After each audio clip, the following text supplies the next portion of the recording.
Greetings, gods and goddesses in training. Welcome back to the channel. I'm still a little bit sick, as you can hear in my voice. However, let's get to this topic. These are my ideas around simulation theory. I'm a positive psychologist, and I love merging the esoteric with the practical, okay? I love exploring this new niche of peak performance shamanism, which we're pioneering as PRIMAL Sutra. Understanding what it really means to be a savage shaman, to be a priest or a priestess beast, okay? So first and foremost, understand that you've been programmed in some way, okay? Whether that be teachers, your parents, some kind of an invisible substrate that's been moving you. There's been something moving you in the background, correct? So first and foremost, start to understand that. Speaking about simulation theory, I think it's really important that we understand that we are AI interfacing with AI. Where did all these ideas come from, right? How come the Simpsons predicted all of this stuff? You know, a lot of people will tell you to achieve your goal, okay? And to have an aim in life. Now, if you have an aim in life, what you're likely doing is you're being really rigid and cutting off everything else outside of that reality. So let's say you might be getting new opportunities, you might be getting possibilities for parallel timelines to step into. However, you're not, because you have this one goal that's skewing you from other possibilities, other timelines that you can switch into. So this happens with a lot of people. Also, another thing that happens with a lot of people is they believe that spiritual people have to be bliss, zenned out, and calm all the time, okay? And that is simply not the case. There's value in resting in that pure essence. However, as we know, the greatest ideas and inventions and creativity and advancement came from confusion, came from a lack of clarity or peace, right? Came from inner turmoil, actually. Came from being off balance, came from being in this chaos mode, okay? A lot of people can give you a testimony on this, even in the comments, that from some of the greatest setbacks, there have been some of the greatest blessings at the same time. I started this channel when the pandemic hit, right? So start to understand that. People are starting to take notice. People are sending me messages, adding me on Instagram, you know, like, yo, I came across your channel. I would have never expected that, you know, years ago. But it all came from me, what? Taking a risk, taking that setback and making an opportunity from it. The comeback is always stronger than the setback, right? It's very true. But we have to recognize this as people, that the simulation might be bringing us chaos, but it's from our own minds that it starts that chaos. So I don't think it's the fact that AI is the problem. I think it's the unintegrated shadow. I think anybody with an unintegrated shadow, what does that even mean, okay? It means the hidden, dark, repressed aspects of you that you're not willing to look at. Anything we resist will persist, right? And so if people don't do that inner work, what's going to end up happening? What do you think is going to end up happening? Acts of unawareness, right? Different acts of unawareness. To be able to do a crime, you have to be in a really, really messed up state of mind to convince yourself that that's the right thing, correct? Excuse me. And that's not even the person. The Ramayana, I don't know if you guys are familiar with the Ramayana, but it's one of those great canonical Indian mythical epic texts, okay?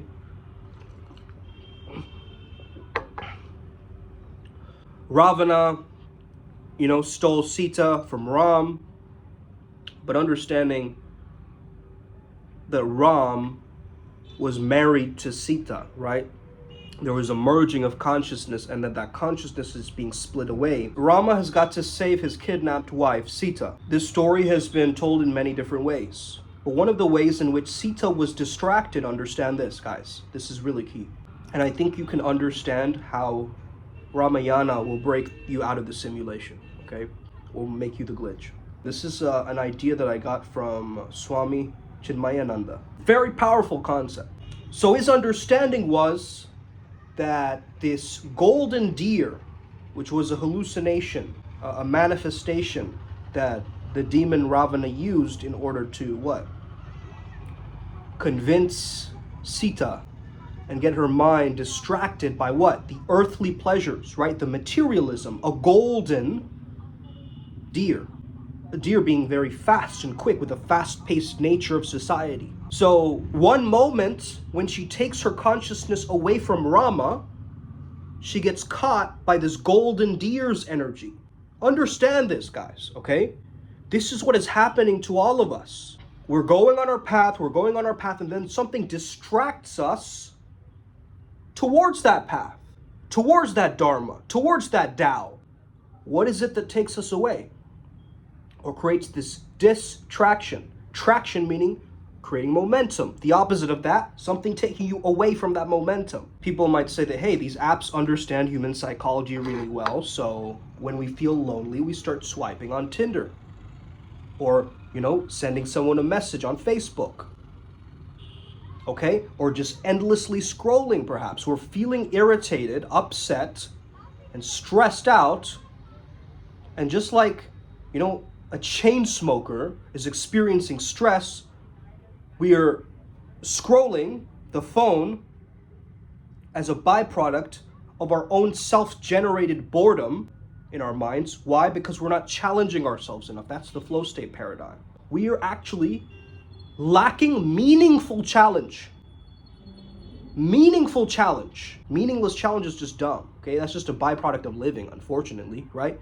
Hey, meaningless challenge shows up, like someone cuts you off in traffic, or you get into an altercation with someone at work. Yeah, meaningless challenge. But what if you had a meaningful challenge? I'm gonna finish this book by Tuesday. What a meaningful challenge. Because why? Because that book means something to your journey. You see what I'm saying? And it's self-decided. It's a self-imprint. It's not a programming imprint. You're not reading the book to try to impress your friends or because someone told you. You find a natural calling within you that's just a knowingness. It's not the mind telling you you need to read it. It's a deep knowingness that if I allow myself to adapt and unfold into these chapters, I might learn something from this. Then we have Hanuman, who has an aspect of the monkey form, or monkey mind. However, he's transformed himself through divine strength, becoming an anamorph of a monkey and God. This character of self-control and faith comes in to rescue this woman from what? The sense perceptions, the temptations. So understand that this demon king has 10 heads of knowledge: lust, anger, delusion, greed, pride, envy, intellect, mind, will, and ego. When we focus too much on an object of the senses, attachment develops. Prolonged attachment leads to longing, and then it gives rise to lust. And then it creates anger when we don't obtain that lust. Becoming blinded by anger, it leads to delusion, bewilderment, losing sight of our true spiritual identity, which is the supreme soul. So this demon was lusting after Sita. After he didn't get what he wanted, he got angry. He became bitter, became a beta male, right? And he got cocky like, yo, guess what, buddy? I'm gonna take her from you. Like some kind of mafia don move, right? But I think it's just dumb to think that you could defeat Rama, who's one of the avatars of Vishnu. So Ravana isn't really like a demon of sorts. He's the personification of a person controlled by their senses. You see, this is why I say that we're gods in training. We just forgot. We're at a golden age, guys, okay? It's gonna get worse until it gets better. And we have to be the ones who hold that mindset, who hold that consciousness in order for us to really traverse so that we can transition well into the new earth. So what does this have to do with the simulation that we're all part of? I think what Ramayana ultimately teaches us is that good will always win over evil. And if you have that belief system in your mind, you're going to be successful in life moving forward. But now think, if you think you're being a bad person, how that's going to affect you so much in life. That little thing will pull you back so much. You see, Rama didn't leave his good nature all of a sudden. He didn't flip on everybody. He understood I need a little help from my friends, okay? So he got Hanuman on his side, and not only that, he understood that the path of righteousness is going to create the motivation and energy that he needs. He doesn't need to go into this wrathful anger just like Ravana. He stays calm, ultimately defeating that being in the end. So imagine restoring the throne of Ayodhya through your own life. How are you going to take charge of the simulation? One of the ways you can do that, shameless plug time, okay? PrimalSutraMysterySchool.com. This is where I get to train you along with my facilitator and business partner, Ryan G.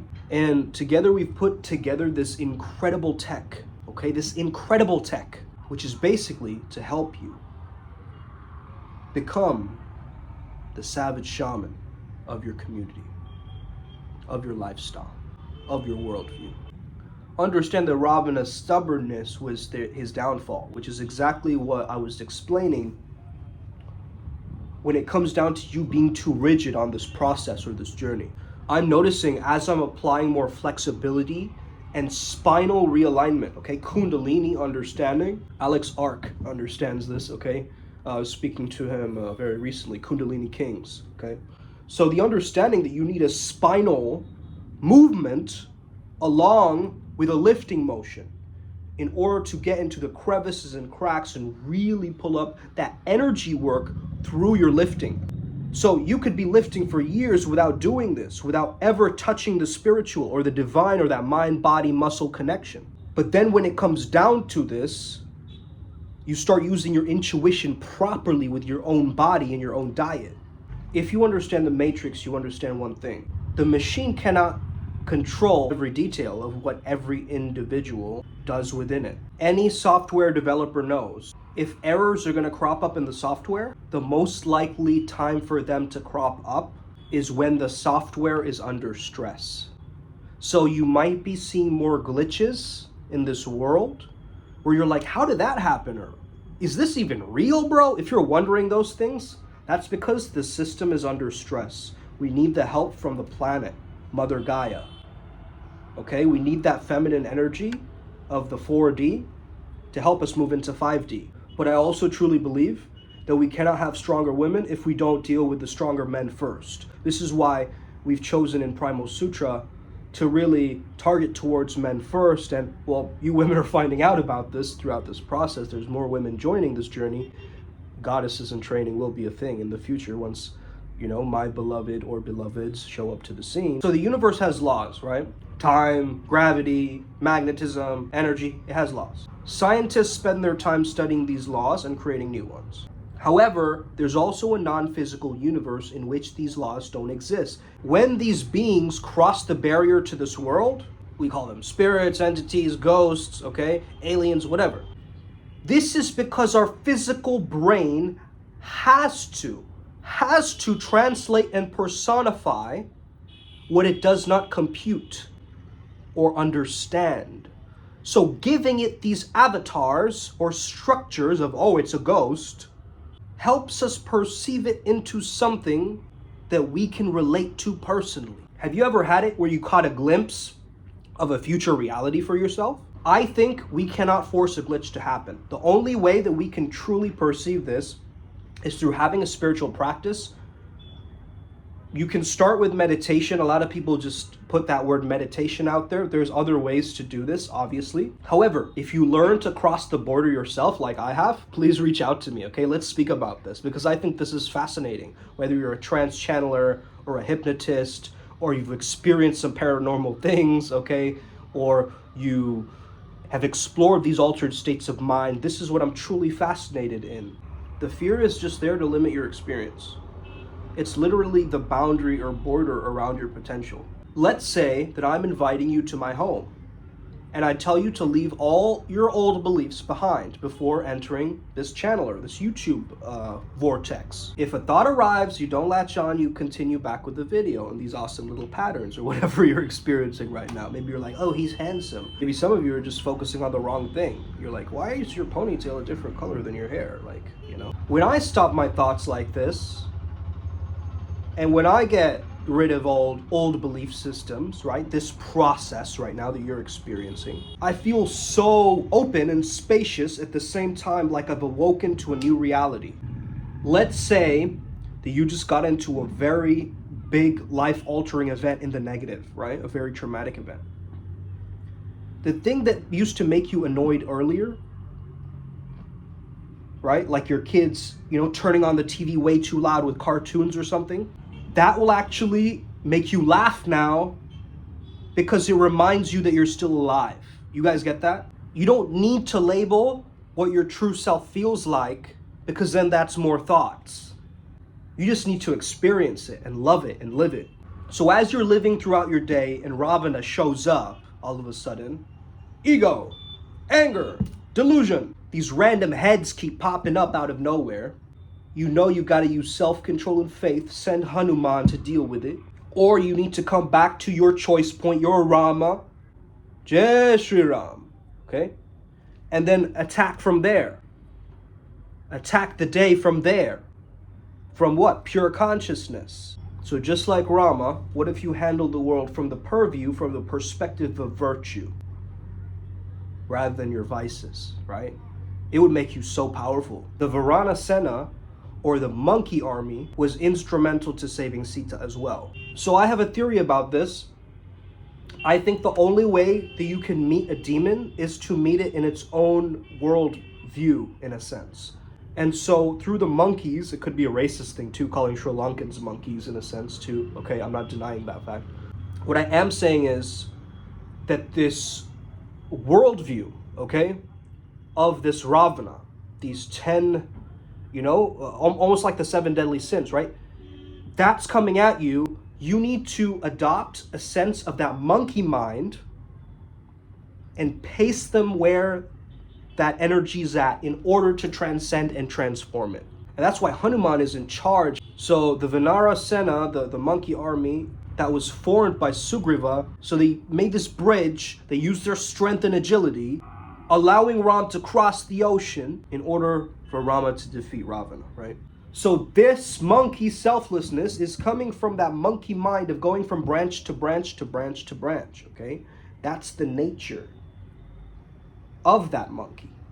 However, if you have a monkey army, it's almost a distraction towards, it's like giving them a taste of their own medicine, if that makes sense. So if the demonic energy is distracting and it's like, whoa, wait, oh, wait, okay. If that's what is coming at you, then you have to use the energy of that thing against itself, and then you can transform it once it generates a sense of a mirror-like effect against it, okay? Now, I'm not saying for a second that Hanuman is any aspect of monkey mind, because he's the exact opposite of monkey mind. But I think there is something to be said about the nature of that, okay? But yeah, man, I mean, from reading this one story, if you can pick apart things that tell you about this current simulation and matrix we're living in, that's kind of cool, I think. And that's what I tried to attempt to do with this video today. Hopefully you got something out of it. Give me a like or a thumbs up, okay? We're trying to blend ancient wisdom with modern productivity techniques. So this is at least one way to understand it, or at least get the mindset of this. I hope you're having an incredible day. May the flow be with you and stay legendary. Let's get it, Os.